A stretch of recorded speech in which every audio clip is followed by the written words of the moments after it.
राज्यसभा चुनाव की अब बात करेंगे। राज्यसभा चुनाव 2026 की तारीखों का ऐलान हो गया है। चुनाव आयोग ने 10 राज्यों की राज्यसभा की 37 सीटों के लिए चुनाव कार्यक्रम की घोषणा भी कर दी है। राज्यसभा की ये सीटें अप्रैल 2026 में खाली होने वाली हैं और 10 राज्यों से जुड़ी हुई हैं। राज्यसभा की 37 सीटों के लिए 16 मार्च को वोटिंग होगी और नतीजे भी उसी दिन आएंगे। कुल 245 सीटों वाली राज्यसभा में 233 चुने जाते हैं। चुनाव आयोग ने पहले ही इन राज्यों के मुख्य निर्वाचन अधिकारियों को रिटर्निंग ऑफिसर्स की नियुक्ति के लिए पत्र भेज दिए हैं। चुनाव आयोग ने राज्यसभा चुनाव का पूरा शेड्यूल जारी कर दिया है।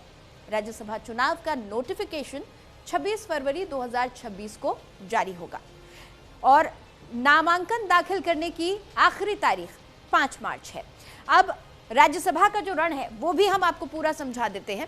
महाराष्ट्र, ओडिशा, तमिलनाडु, पश्चिम बंगाल और बिहार के राज्य हैं। 37 सीटों पर चुनाव होना है। राज्यसभा की सीटें महाराष्ट्र से 7 है, ओडिशा से 4 है, तमिलनाडु से 6 सीट, पश्चिम बंगाल 5 सीट और बिहार के लिए 5 सीटें हैं। राज्यसभा की जो 37 सीटें हैं उनका हम बंटवारा आपको बता रहे हैं। इसी तरीके से असम, छत्तीसगढ़, हरियाणा, तेलंगाना और हिमाचल प्रदेश। अगर सबसे पहले बात असम की करें तो 3 सीटें हैं। इसी तरीके से छत्तीसगढ़ की 2 सीटें हैं, हरियाणा से 2 सीटें हैं, इसके अलावा तेलंगाना से 2 सीटें हैं और वहीं हिमाचल प्रदेश से 1 सीट है। तो 37 सीटों का ये पूरा चुनावी रण है।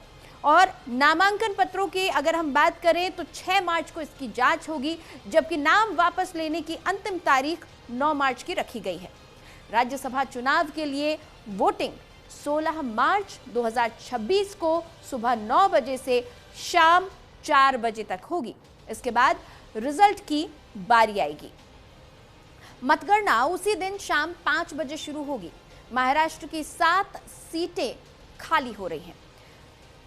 नोटिफिकेशन जो जारी हो रहा है वो 26 फरवरी को हो रहा है। नामांकन के लिए तारीख 5 मार्च है और नामांकन के पत्रों की जो जांच की जाएगी वो 6 मार्च को की जाएगी।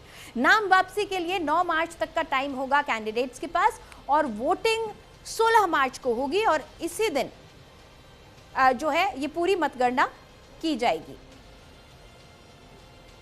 तो आपको राज्यों के बारे में हम बता रहे थे कि ओडिशा में 4 सीटें यहां पर खाली हो रही हैं। तो कुल मिलाकर 37 सीटों का ये पूरा रण है।